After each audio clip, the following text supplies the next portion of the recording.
शिंदे गुट के लोग बाहर जाके उन्होंने भारतीय जनता पार्टी के साथ में 30 जून 2022 को जो गवर्नमेंट बनाई थी वो गवर्नमेंट इलीगल है, वो गवर्नमेंट नियम बाह्य है। उन्होंने शेड्यूल 10A का पालन नहीं किया है, तो उनको तत्काल वहाँ डिस्क्वालीफाई किया जाए। जो शिंदे गुट के वकील थे वो पूरी तरह घबरा गए, उनमें बहुत हड़बड़ी मच गई। उन्होंने एक्सपेक्ट नहीं था उनको कि ऐसी मांग हो जाएगी। महाराष्ट्र की सियासत में 1 साल के बाद फिर से हलचल नज़र आ रही है। सुप्रीम कोर्ट के ऑर्डर के बाद महाराष्ट्र के अंदर जो शिवसेना के एमएलए जो थे, जिनके अपात्र की जो नोटिस थी वो स्पीकर के पास पेंडिंग थी, अब सुप्रीम कोर्ट के ऑर्डर के बाद स्पीकर ने इसके ऊपर संज्ञान ले लिया है। और स्पीकर राहुल नार्वेकर ने आज तमाम जो विधायक है शिवसेना के, उनको बुलाया था और तमाम लोगों के मतलब 40-41 विधायक जो थे शिंदे गुट से थे और तकरीबन 16 विधायक जो थे शिवसेना उद्धव ठाकरे गुट के थे।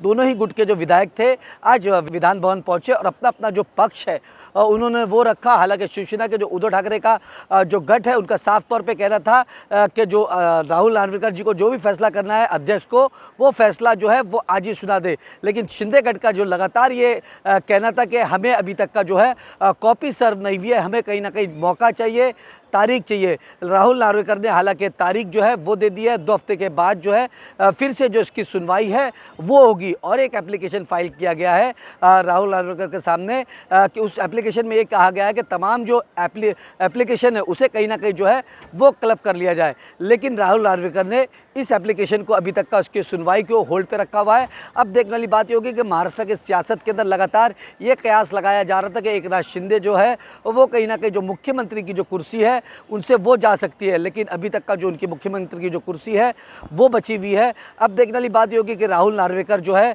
विधानसभा के अंदर क्या फैसला सुनाते हैं। हालांकि शिवसेना के उद्धव ठाकरे गुट का साफ तौर पे ये कहना था कि सुप्रीम कोर्ट का जब फैसला आया था वो हमारे हक में था। उनके पास उन्होंने साफ तौर पे ये कहा, जब सुप्रीम कोर्ट ने फैसला दिया था तो उन्होंने हमारी विप को कहीं ना कहीं वैलिड माना था और उसी का फैसला जो है स्पीकर को देना है। स्पीकर जो है और एकनाथ शिंदे जो गठ है वो लगातार ये कोशिश कर रहा है कि मामला जो है वो आगे बढ़े और तारीख पे तारीख पड़े, क्योंकि विधानसभा का जो चुनाव है महाराष्ट्र के अंदर आने वाले 1 साल के अंदर ही जो है विधानसभा का चुनाव भी होना है।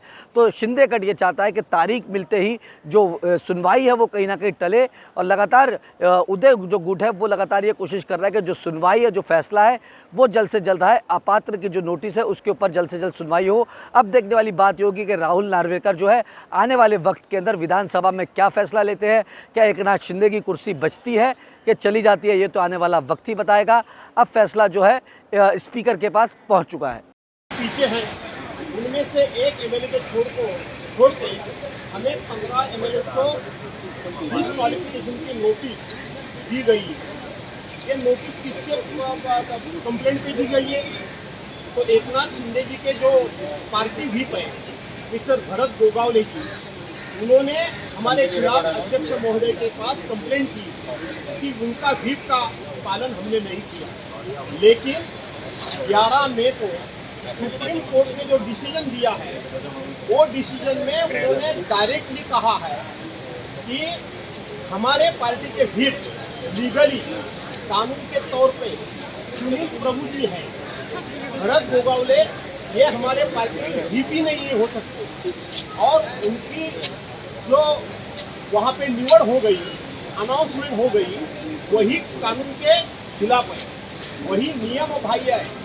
और अगर सुप्रीम कोर्ट में भरत गोगावले ये व्हिप ही नहीं हो सकता, ऐसा सुप्रीम कोर्ट में कहने के बाद भी और अगर हमें नोटिस दी जाती है तो मेरा दावा है, मेरा कहना है कि ये सुप्रीम कोर्ट के डिसीजन के खिलाफ है, ये डेमोक्रेसी के खिलाफ है, ये एंटी डिफेक्शन लॉ के खिलाफ है, क्योंकि सुप्रीम कोर्ट इसका सर्वोच्च मान रखा जाता है।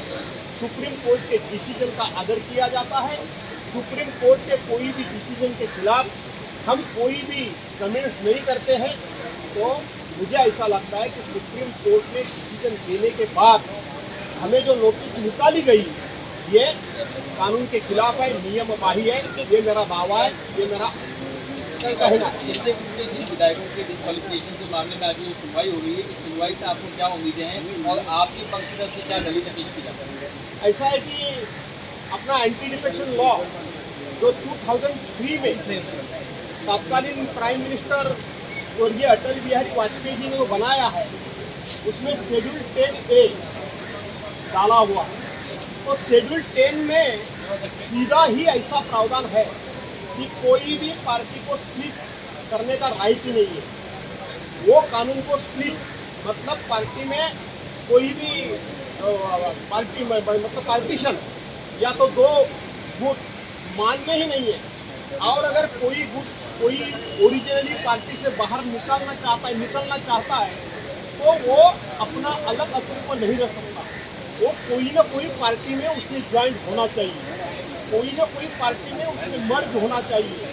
तो सीनियर गुट कोई भी पार्टी में मर्ज नहीं हुआ है, तो उन्होंने वायलेशन किया है anti defection law section 10A का, शेड्यूल 10A का उन्होंने वायलेशन किया है।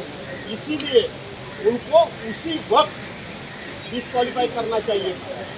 ये इतनी लंबी चौड़ी प्रोसेस चालू रखने की कोई ज़रूरत नहीं थी। तो मैं आज यही कहता हूँ कि और अगर डेमोक्रेसी जिंदा रखना है, और अगर एंटी डिफेक्शन लॉ जिंदा रखना है, और अगर हमारी घटना जो डॉक्टर बाबा साहब अम्बेडकर ने रखा हुआ है उसका सम्मान करना है, और अगर हम इस संविधान का आदर करते हैं, तो एकनाथ शिंदे के गुट के लोग डिस्क्वालीफाई होने ही चाहिए।